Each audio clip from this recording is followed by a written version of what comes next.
Welcome everyone to the Proven Knowledge Podcast. I'm your host, Anthony Church. I'm a music producer from Northeast Ohio. I began this weekly interview series to give you different perspectives from artists, producers, engineers, and other individuals in the music industry. In each episode, we touch on not only what has helped the person succeed, but we also touch on what has shaped them into the person that they are today. I hope you're able to gain some real proven knowledge from the show, and that it helps elevate you on your own journey to success as well. Let's get into it. What's going on, everyone? Welcome to episode 274 here on the Proven Knowledge Podcast. Today, I welcomed a South Carolina-based artist. His name is RivaSideRell. Shout out to Dom for connecting me with Rell. Really cool episode today. Rell got really deep into, his personal background on, how he got into music, but really just the stories that has kind of led him to this point in life overall. Early on in the episode, we talked about his experiences writing and recording, how that's kind of evolved, how he utilizes studio time. But I think you're going to be interested in hearing later in the episode how he went through a really dark personal experience and what he was able to learn from that lesson-wise, and how he's applied it to his life overall. His takes are very unique and personable to him. So I think you guys are really going to take a lot from it. And I certainly did. I think I've never heard anything like this on an episode before that we've done. So very cool stuff. But overall, I just wanted to say thank you to Rell. I'm excited for the new EP he has coming out that's actually already out at the time of this recording. Definitely go check out his recent releases. And yeah, thanks again to him for sharing, something very personable, something very vulnerable. And shout out to him for just channeling that in his music overall. So without further ado, let's get into this one. So usually just to start out, we kind of just have the guest, introduce yourself, give some background, like how did you get into music, how'd you get your start, that sort of thing, for those that might not know you and what you do. Okay. Yeah, man. I started singing at a very young age. Definitely around about the age of about 9 or 10. Most of it was R&B. Definitely didn't start getting into actually creating my own music till about 14, I want to say. Basically just one of those people that come across me like, hey, man, you got a talent, man. I want to put you in the studio.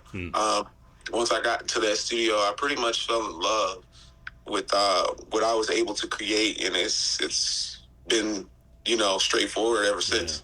Yeah, that's awesome. And was there a specific person that kind of had that conversation with you? Was it like multiple people, or was it one person that kind of said, hey, you sound really good, we should try to maybe, get you in there and start making songs and seeing what you can do as an artist?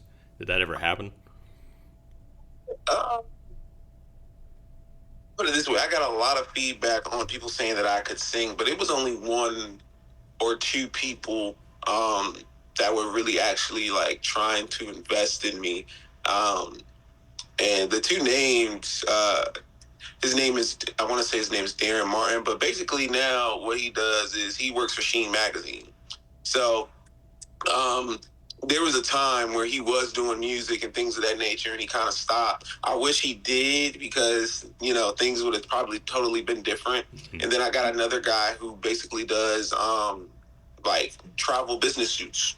But before then, he wanted, me to get in the studio and things like that. And it's like, I message him now, like, hey, I'm in the studio, I'm doing this, I'm doing that. But he's like in a totally different world now. But other than those two people, no. Yeah, nah. Yeah. Other than my mom's and, family and friends and things like that, like, hey, you can sing. That was just pretty much it. Yeah. Well, how do you think your journey has kind of evolved since that point then? Because I imagine it's been some years since all that went down.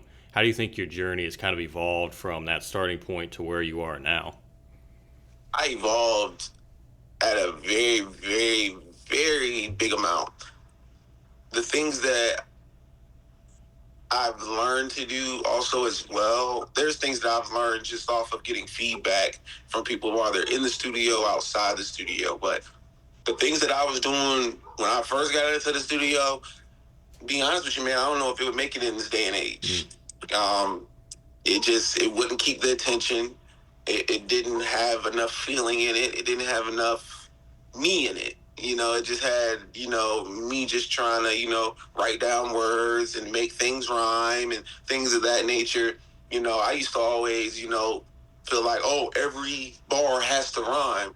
No, every other bar can rhyme, or every two bars can rhyme, or, so it was just different things that I definitely switched up.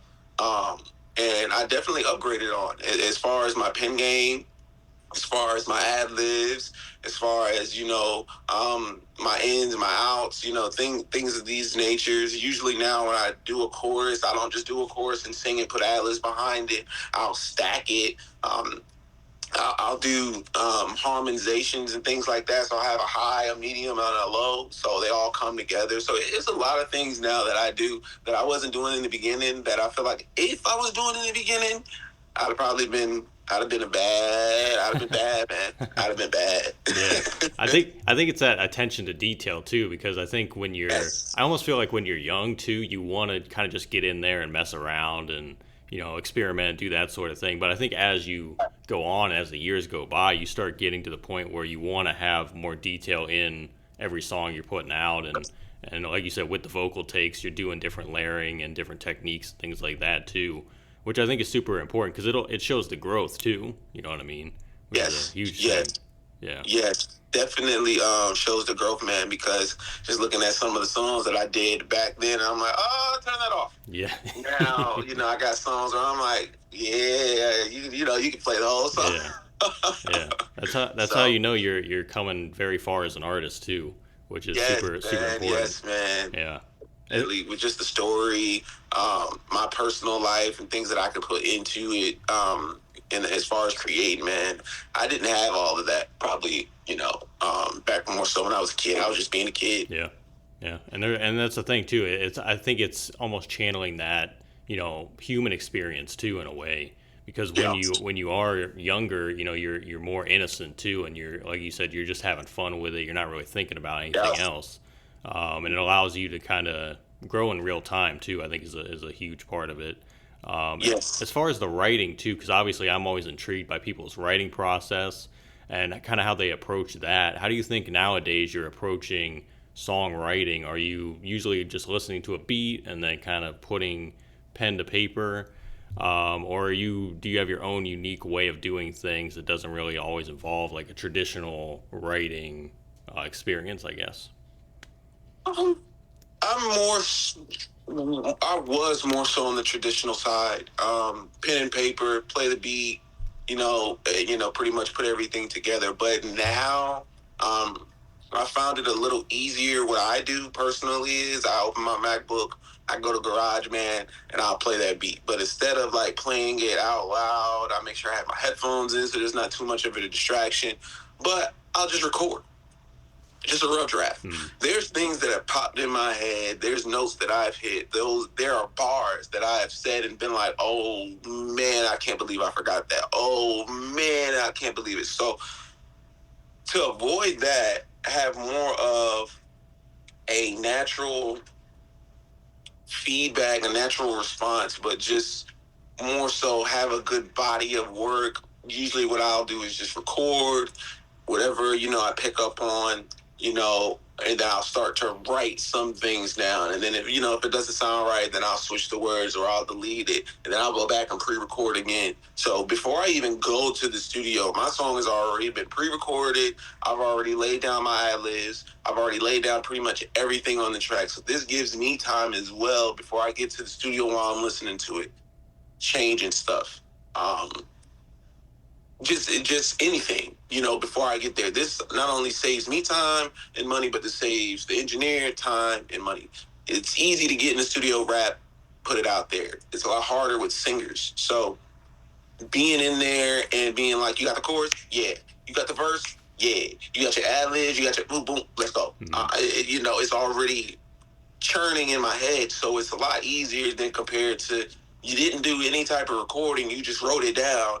Then when you go in the studio and you try to singing and sound it out. Some things aren't matching up. Some sounds weird. Now you got to tell them, oh, hold on real quick. Let me go in here and change this. So it can be a definite benefit as far as kind of going ahead and getting your own pre-recording. It's okay to write, and I love writing, but nowadays it's better to get that pre-recording, what's coming off the top of your head, and you can still jot and add things in and write the rest of the way, but it definitely is a more comfortable start, instead of looking right there at that blank paper and like, all right, I gotta, when you can just be sitting there looking at the computer, and the first thing that's going to pop in your mind, you start speaking on it. It may not even make sense. You may say daba daba doo doo, and it may not even sound. It sounds crazy, but then you keep speaking, and now you've got words. Now you've got, things that you can rhyme with. With freestyling,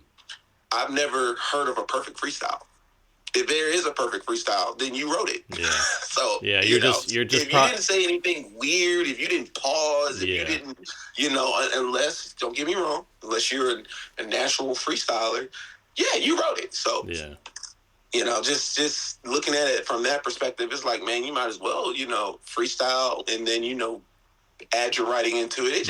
It gives it a lot more, man. I can't lie to you. It just does. Yeah. I can't think of how many artists do that where they'll probably just rap an unreleased verse like on like some type of freestyle, and then you'll think it's a freestyle, but then you'll hear it on a song like a month later, and you're like, okay, I get it. They didn't freestyle that. They just knew it off the top of their head and just went in on it. I think that speaks to what we were talking about earlier, though, with just growing as an artist, because that is an example of being prepared, to record. And like you said, you're on studio time, so you're paying for the studio time. It's good to be able to be ready for that, so you're making the most out of the studio time instead of just showing up unprepared and then you're just throwing money away. You know what I mean? Because like you said, you'd have to come back another day to redo takes and do that sort of thing.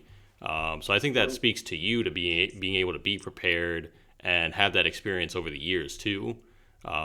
So I think that's definitely a good lesson for people that are starting out, or maybe people that want to make the most of studio time, because I know that's a big thing as well. And have you aimed to eventually do like more home studio stuff? Is that like a goal for you to eventually be able to do that, or?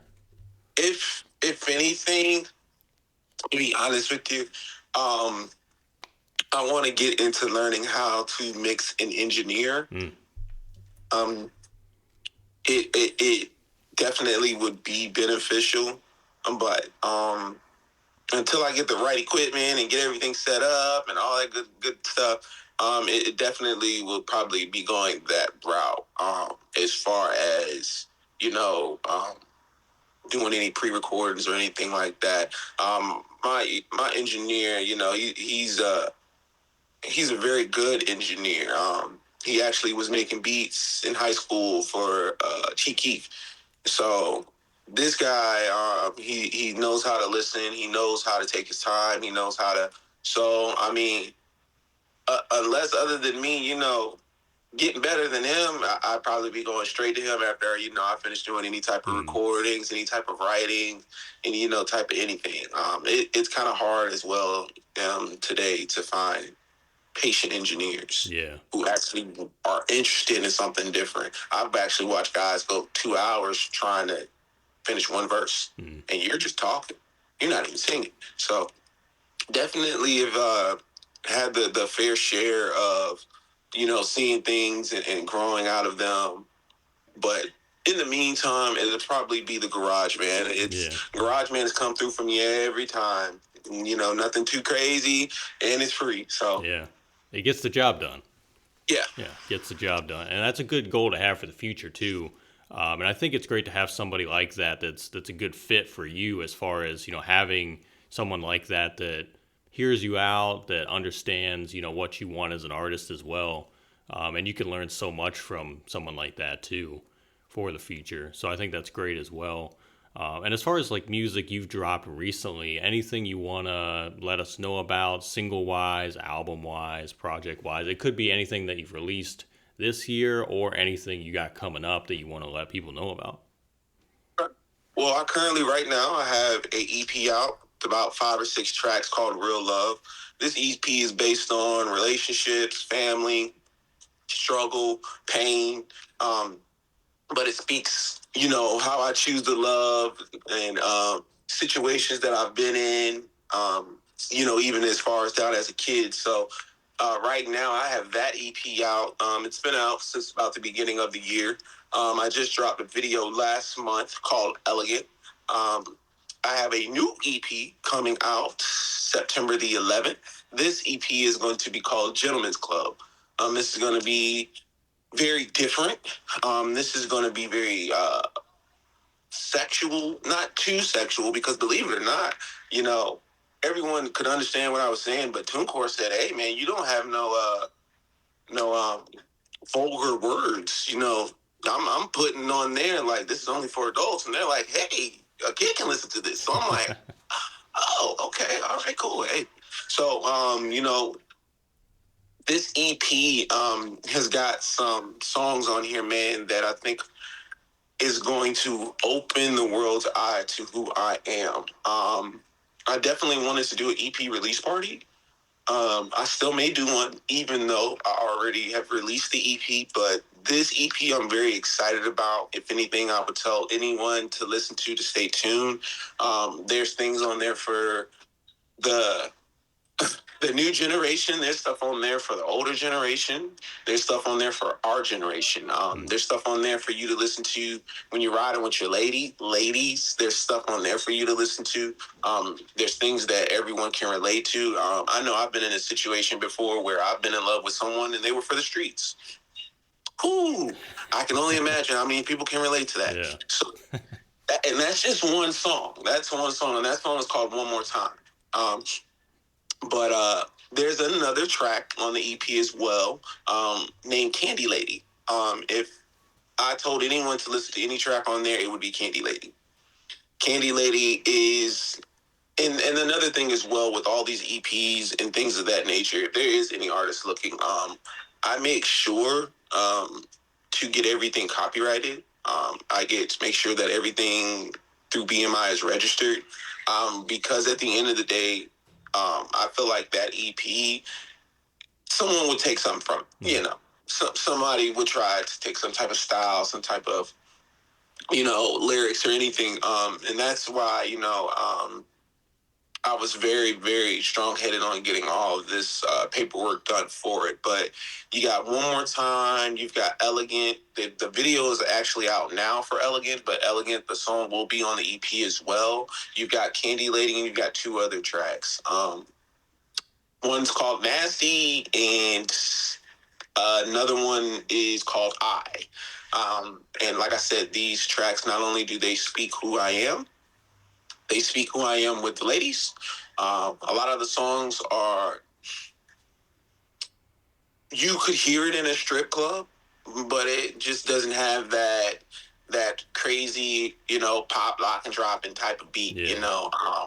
It's more of if you were in a VIP room with the lady. Yeah. That type of music.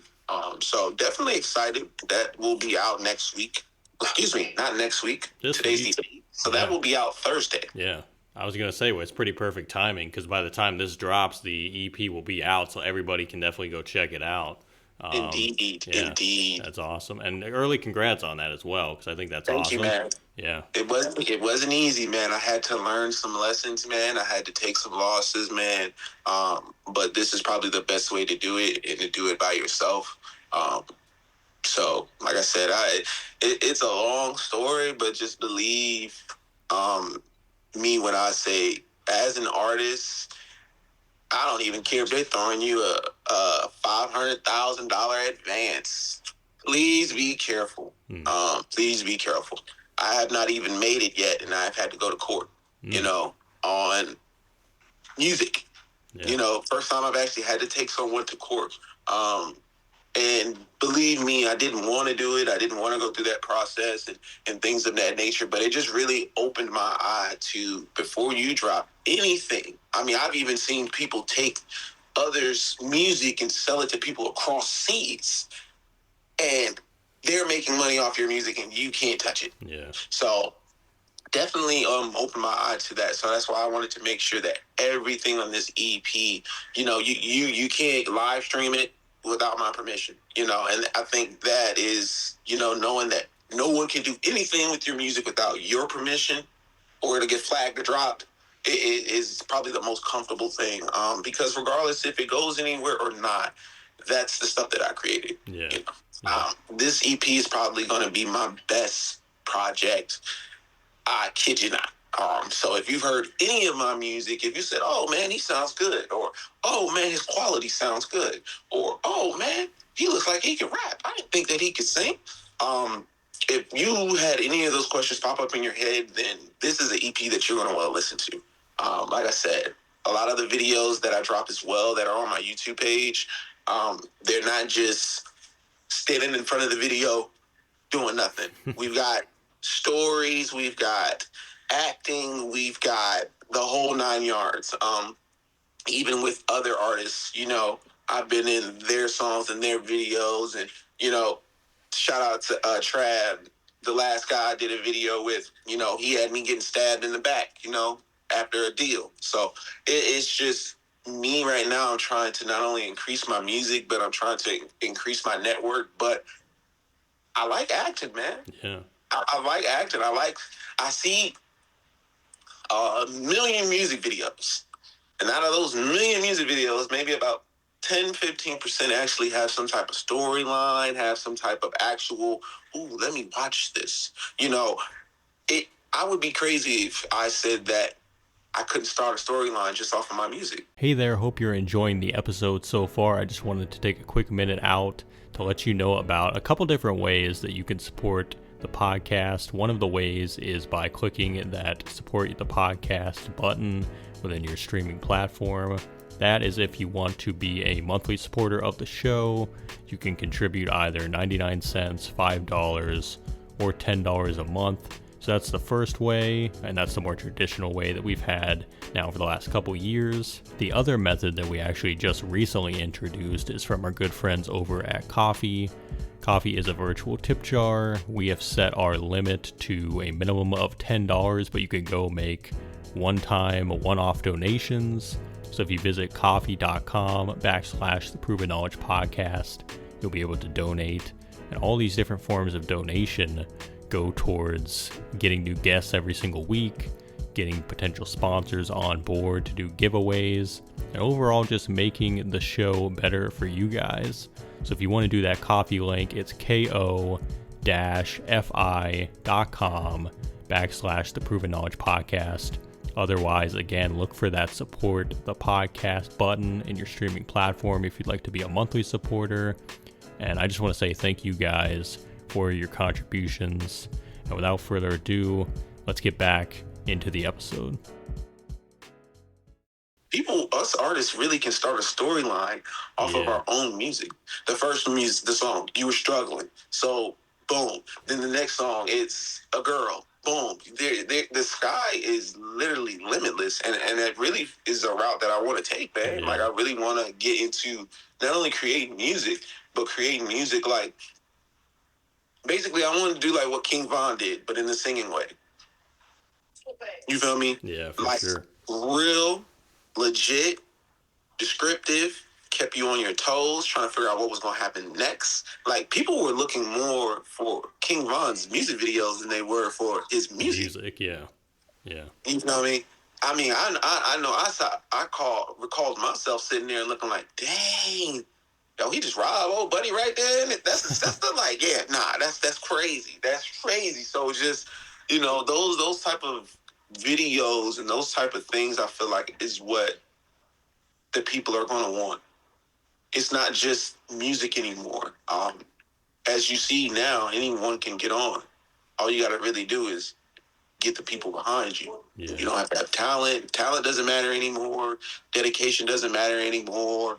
You can be going hard for 4, 5, 6, 7 months, and I still heard artists say, "Hey, 5, 6, 7 years. Hey, I'm kind of still in the same position." But it's only because of how the music industry is what they're allowing and who they want, to be pushing this. Because, at the end of the day, this is all ran by Lucifer. So, he's going to control it. Nothing too much positive is going to be in there, but I feel that there's going to be a 360. We're coming around fall time. It's about to get cold. Drill is dying. I don't care what no one says. Drill is dying. If you don't believe me, go look at all the guys right now that drill or rap drill. Where they at? If they ain't cooped up in the house with their lady because they know they on probation about to get locked up, they already locked up or they're dead. You feel me? Let's just keep it a buck. So how much more drill y'all think y'all gonna get? I mean, unless y'all go get drill where these guys is faking. You feel me? But looking at the industry and even with guys that ain't even really on that drill type time, like even with, Young Thug, the rap and all of that stuff is crumbling. Yeah. You got artists telling on each other. You got artists calling each other snitches. And guess what? No one's worried about the music. Everyone's worried about whether he snitched or not, whether he's dead or alive or not. So it's just like, yeah, it's about time for things to come back around. Love music, R&B, things that were going on back in the day. It's time. It happens full circle every time. And being able to focus on just the creative stuff too is a big thing. Like if you keep the focus on that, I think that helps tremendously as well. Yes. Just to be able to, lead with positivity, lead with motivating topics, things like that is a big thing. So shout out to you for being able to do that, man. Because like I said, I think that's commendable. And to be able to even put 2 projects out this year, I think is huge. And kind of have them be contrasting too, I think that's a huge thing. So again, I'm excited for the new EP and definitely excited to hear it when it drops this week. And for everybody else, definitely go check it out. We're down to the last few questions here. These are ones I ask on every single episode. More life-related stuff. The first one is if you could go back 10 years ago and give yourself any advice whatsoever, or maybe not change anything at all, what do you think you would do? I'm going to tell you, if I wouldn't have gotten shot, excuse me, it wasn't 10 years ago, but 10 years ago, I would have told myself, Rell, you're getting ready to waste your next 10 years. In between those 10 years, you're going to start your own business. You're going to fail at your business. I would have warned myself. And I would have prepared. I would have told myself, Rell, if anything, keep your guard up when it's a woman around. At the end of the day, I always grew up and I was always raised. I didn't have a father, so I had to learn how to the streets on my own. But in the streets, when I was raised up, you feel me? We only worried about the men. We didn't have to worry about no female. We didn't have to worry about a female robbing you, killing you, setting you up, doing any of that. So me being able to warn myself that, hey, Rell, even though there's females out here in this world, keep your guard up. Because it was a situation, basically, long story short, where someone sent a female to kill me. And she almost did it. You feel me? I got shot right here, standing right by the driver door. So that's inches away from whatever she fired, 22, 38, whatever. So with me being actually in that situation, and I hate to say it, but I say this in pretty much every interview or anyone that I talk to about the situation, y'all need bullets in your ass. It's going to humble you. It's going to make you a lot more grateful. It's going to make you go hard for whatever you actually really want. It's going to change your perspective on life. And I honestly feel like if a lot more people would have this world would be a better place, and you would have a lot more success going around. You'd have a lot less hate going around. At the end of the day, you get praised now for getting shot, but you get laughed at for getting beat up. Back then, you didn't get praised for that stuff. You got praised for actually standing on your own 10 and knocking a nigga out. Or, excuse me, even if you lost the fight, you still got praised, because at the end of the day, that person knew you couldn't just come to me and just beat me up. You was going to feel something. So with those things changing, yeah, I would have definitely told myself, hey, yo, Rell, keep yourself up. Keep your guard up when it comes to these females. At the end of the day, I take accountability. So I can't sit right here and be like, oh, I put myself in that situation at the same time, taking that risk. So, but when you're influenced by social media and what you see online, and this is the route, and this may be the route for you, you at a young age, you take that route. This was the whole reason why I was really thinking about starting, these songs with these videos kind of in the same presence of King Von, because no one really actually knows how I got shot. But if I actually sat right here and explained the whole situation to you, you'd be like, yo, bro, that's damn near a movie. Yeah, I mean, I'm hopping off balconies. You feel me? Weeks before that, getting robbed, with a gun to my face while my friend's sitting on the couch. So things really got critical. I was definitely playing with fire. So for me to still be here, yeah, man, and to be able to catch that lesson and actually learn from it, I wouldn't change nothing, man. Yeah. I wouldn't change a damn thing. Even though it hurt and it took 8 surgeries. 8 surgeries. And I can still have some to this day because I still have bullet fragments in me. So I wouldn't change a thing, man. Those fragments remind me, man. I mean, I can go grab fragments right now that are sitting in little medical jars. But yeah, man, I wouldn't change a thing, man, because what I've done has made me who I am today. And I know who I am today. I can go at any round table, sit down, and maybe not even know a lick of information, but you wouldn't know. Wouldn't know. I speak very highly of people. I speak very highly of myself. The way I speak alone is going to get me indoors. Yeah. That's not even talking about my work ethic. And we're talking about for anything. I don't care if it's for plumbing. So it just, and I think that's the attitude everyone needs to have. But, it takes a lot. It takes you to actually go through something to get that. And that's why I don't want to change anything that from 10 years ago. Because, like I said, if I didn't catch that bullet, I might be dead. Yeah. Or I might be in jail. Yeah. You know what I mean? It's one of those things you just never taking that risk. Yeah, it's one of those things you just never know how it would have played out if things went differently. But it is part of your story and your journey. So I appreciate you sharing that, man, because it's definitely vital stuff. And if we flip that then and we say 10 years from now, where do you think you kind of envision yourself going from here with all these lessons you've learned, everything you're working towards? Where do you think you see things, 10 years down the line? 10 years down the line, man, we're here. To be honest with you, that's why I've gotten better with, creating my music, putting my music out there, doing shows, locking in with Dom, getting these podcasts, letting people know who I am, just trying to do everything that I can in my power. Because at the end of the day, man, a lot of this stuff takes money. I mean, I got a car that I can drive to Mississippi and back to do a show. I can go to Philly and back and do a show, or North Carolina or Georgia. Shout out to Carisha the Diva, her podcast and her show that she does. I've been in front of artists like Donnell Jones and Finesse Two Times and Sammy. I've paid, for all of that stuff myself. I went and found them myself and went and did these things myself. So it is now to a point where going into next year, man, that'll be the 10th year, man. I want to start a tour. Nice. I want to start a tour. I want to hit Cali. I want to hit Texas. Those are 2 of the main places that I want to hit. Chicago, maybe. Detroit, maybe.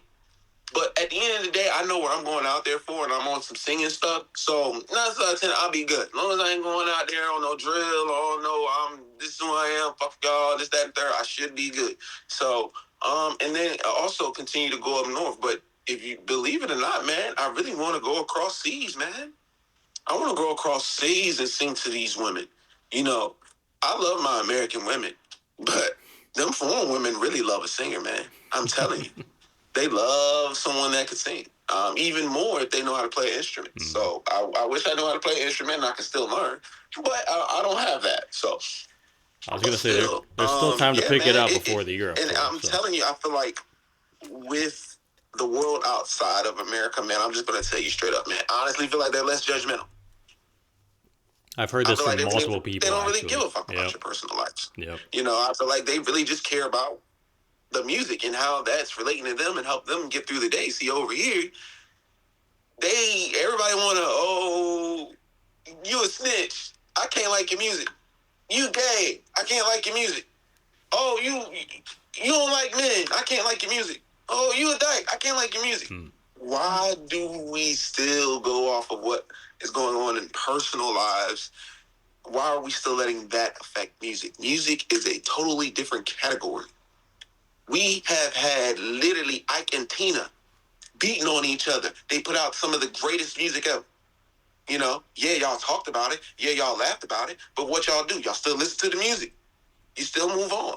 So I just feel like it's a lot of that over here in the U.S., man. So I'm just like, man, I can go to Canada, man, and I probably get more love than I have in the U.S. Yeah. I can go to Africa probably, India probably, you know, Britain, British, you know, any of those, England, anywhere, you know, and Poland, and I'm going to get more love than I've gotten in my own city, in my own state, in my own country.